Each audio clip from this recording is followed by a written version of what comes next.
Et Didier Siamour, on rallume TF1 qui diffuse ce soir une série un peu particulière. Oui, une série qui a beaucoup fait parler d'elle depuis l'annonce de sa production il y a plus d'un an, depuis sa mise en ligne sur le service vidéo Netflix le 5 mai dernier.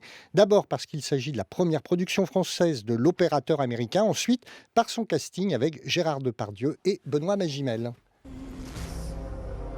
J'avais tout organisé. J'ai trouvé l'homme de paille. Je lui ai mis le pied à l'étrier, je l'ai poussé devant moi. Quand même pas m'être trompé à ce point. Il est évident que vous représentez le passé et que je représente l'avenir. Je vais t'arracher Marseille des mains. Et tu finiras seul. Cette série, tout c'est seul. évidemment Marseille. Pour en parler avec nous, le directeur des opérations de la fiction du groupe TF1. Bonjour Stéphane Eveillard. Bonjour, merci de me recevoir. Pourquoi TF1 diffuse une série qui est déjà accessible depuis une semaine sur Netflix ? Écoutez, parce que TF1 est toujours ravi de pouvoir proposer des événements à ses téléspectateurs et à son public.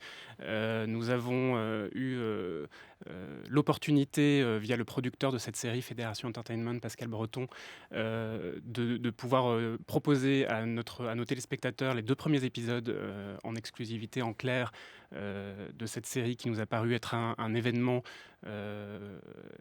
et bénéficier d'un casting extrêmement prestigieux et d'une ambition extrêmement forte. On en parle, vous l'avez dit, depuis des mois et nous étions ravis de pouvoir faire l'événement. Mais les critiques n'ont pas été tendres. Vous ne regrettez pas la diffusion de cette série ? Absolument pas. Les critiques sériphiles, je dirais, ont été assez dures, effectivement, il y a quelques jours lors de la mise en ligne de cette série. Moi, je pense que cette série a beaucoup de qualité. On attendait peut-être un House of Cards à la française, et puis on est plus sur un feuilleton extrêmement fort. Oui, visiblement, il y a eu un malentendu. Le scénariste disait, mais non, de toute Voilà, façon, Ben c'était Frank c'était pas censé être une série politique. Exactement. Nous avons nos équipes artistiques ont eu la possibilité il y a quelques semaines de voir cette série et on pensait que c'était une proposition que nous pouvions faire à nos téléspectateurs. Et puis le public jugera ce soir sur TF1 sur les 2 premiers épisodes. Alors d'habitude, Netflix reprend des séries qu'on a déjà vues à la télé ou fait des exclusivités, mais on a rarement vu l'inverse, à savoir de la télé qui reprend des séries mises en ligne sur des services VOD. C'est une première mondiale. Oui, c'est une première mondiale, nous en sommes extrêmement fiers. C'est un test, en toute humilité. On va effectivement juger de ce que ce modèle peut donner. Encore une fois, ce sera au public de nous dire si ce modèle fonctionne, mais on va proposer ce soir les 2 premiers épisodes. On retrouvera la suite dans quelques mois sur TF1. Ah voilà, parce que ça on voulait le savoir, parce que c'était les 2 premiers épisodes. On se demandait, il y a 8 épisodes sur cette saison, pourquoi 2 ?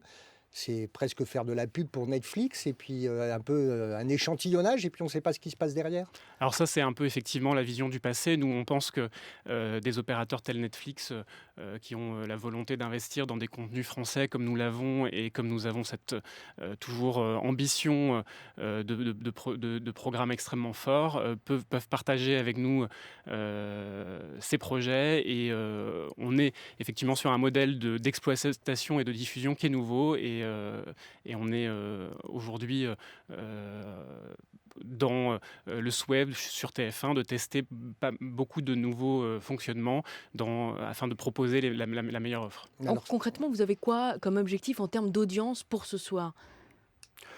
Vous savez, on donne jamais de chiffres.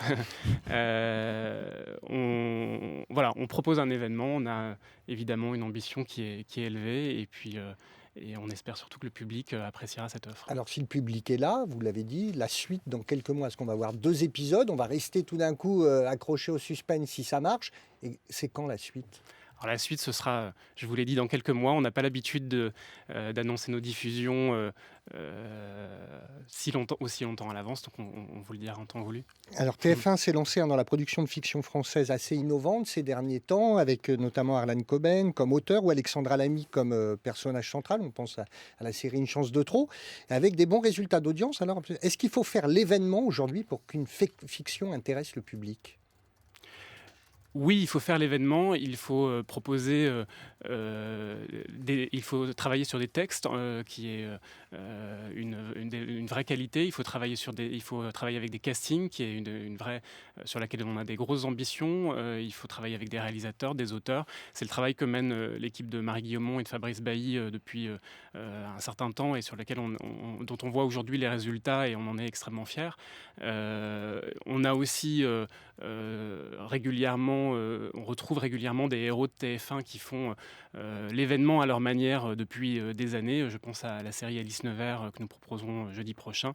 Marine Delterme, Jean-Michel Tinivelli et toute cette équipe qui regroupe, que les téléspectateurs sont ravis de retrouver tous les ans. C'est une autre façon de faire l'événement et sur TF1, nous avons effectivement le souhait de continuer à renouveler l'ensemble de notre offre, à la fois via des nouveaux projets coup de poing et puis ces séries récurrentes que les téléspectateurs ont le plaisir de retrouver chaque année. Et les 2 premiers épisodes de la série Marseille, c'est donc ce soir sur TF1. Merci beaucoup Stéphane Eveillard d'être venu nous en parler ce matin.